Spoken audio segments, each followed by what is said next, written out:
Les Marquis de Jonquière ont remporté le championnat de la deuxième moitié de saison au cours du week-end. Ça se passait au cours du week-end. Les questions évidemment de parler, comme on le fait tous les mercredis. On va parler avec l'instructeur-chef des Marquis de Jonquière, Dean Nikizakos. Bonjour Dean. Bonjour. Dean, heureux?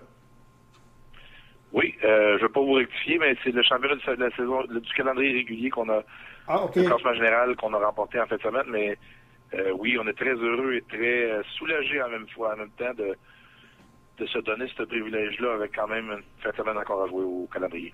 Ben, effectivement. Puis aussi, c'est un avantage pécunier. Et ça, c'est pas négligeable dans la Ligue nord-américaine. C'est que vous allez avoir l'avantage de la glace pour tout le long des séries. Ça, c'est pas. Oui, C'est un double aspect. On en a déjà parlé dans les différentes chroniques. On va parler du match maintenant qui vous a donné ce championnat-là. Ça s'est passé contre le Wild de Windsor. Et c'était une victoire de 4 oui, de 4 à 3, oui. oui, effectivement, c'est un match haut en émotion pour nous. On savait qu'on avait un seul match au programme à Windsor, qui est une patinoire très difficile à jouer.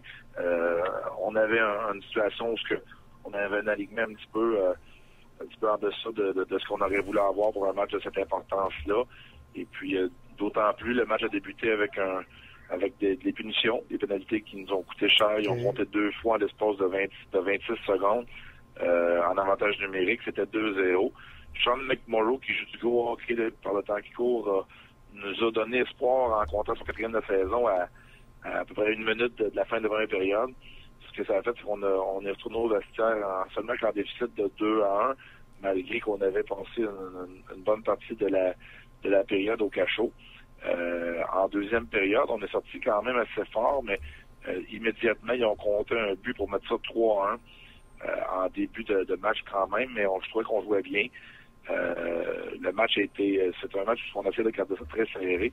C'est une surface à Windsor qui est très petite et qui est propice au surnombre.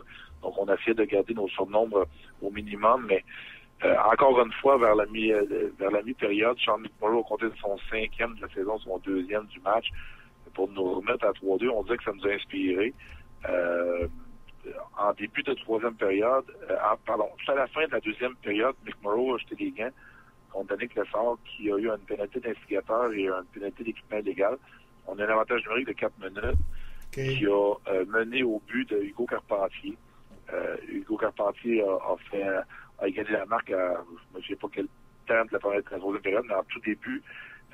Puis un petit peu plus tard, Sénèque Hyacinthe, qui n'avait pas compté depuis 25 matchs dans un rôle plus défensif, est venu nous donner la victoire avec son 6e de la saison. À la toute fin du match, on a eu des pénalités coup sur coup pour terminer la rencontre. On a joué un bon bout de temps là, à 4 contre 6, pardon. Marco Aymon, il était carrément intraitable. Il a fait face à 40 lancés. Il a eu la première étoile du match, si ma mémoire est bonne. Il a joué de façon, je dirais, magistrale. Puis il nous a préservé une victoire par la peau des dents et ainsi nous a octroyé le championnat de la saison régulière. OK.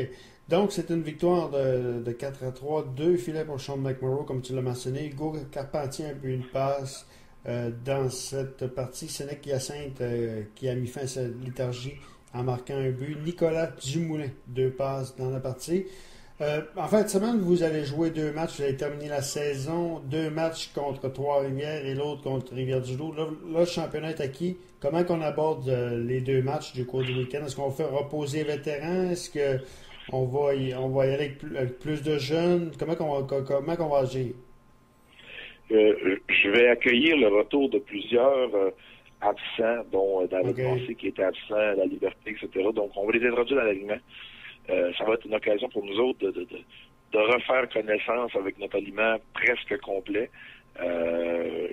J'aurais pu donner des congés, mais depuis 2 mois, je vous dirais qu'on a eu notre part d'absents de taille et pour des périodes assez longues.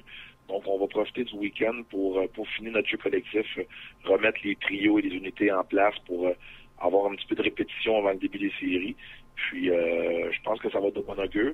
On sait que le match de vendredi à Trois-Rivières pourrait avoir une signification sur le calendrier à moins que jeudi, Trois-Rivières gagne. En tout cas, le classement il est tellement serré que je pourrais vous faire état pendant une heure des possibilités que si tel gagne, tel perd, qu'est-ce qui arrive. Mais à la base, le match de vendredi a quand même un impact au niveau de la Ligue, du classement de la Ligue. Et puis, on va l'aborder avec beaucoup de sérieux. Puis samedi, c'est un match sans signification au classement. Rivière-du-Loup qui sont déjà éliminés, et puis nous autres qui les assurés de championnat. Mais ça va être une occasion pour nous autres de fraterniser avec les gens de la région. On a quelques promotions pour les jeunes qui rentrent gratuitement avec leur gilet d'hockey mineur, des hot dogs à $1, des prix de présence, puis la possibilité après le match de fraterniser. Les joueurs vont rester sur la patinoire pour fraterniser avec les gens, prendre des photos, signer des autographes. Donc, ça va être une soirée de remerciement des gens de la région qui nous ont encouragés. Puis on va leur offrir un produit de qualité. On va mettre un alignement digne de ce nom sur la patinoire afin qu'ils soient contents de venir se déplacer pour venir voir la rencontre. OK.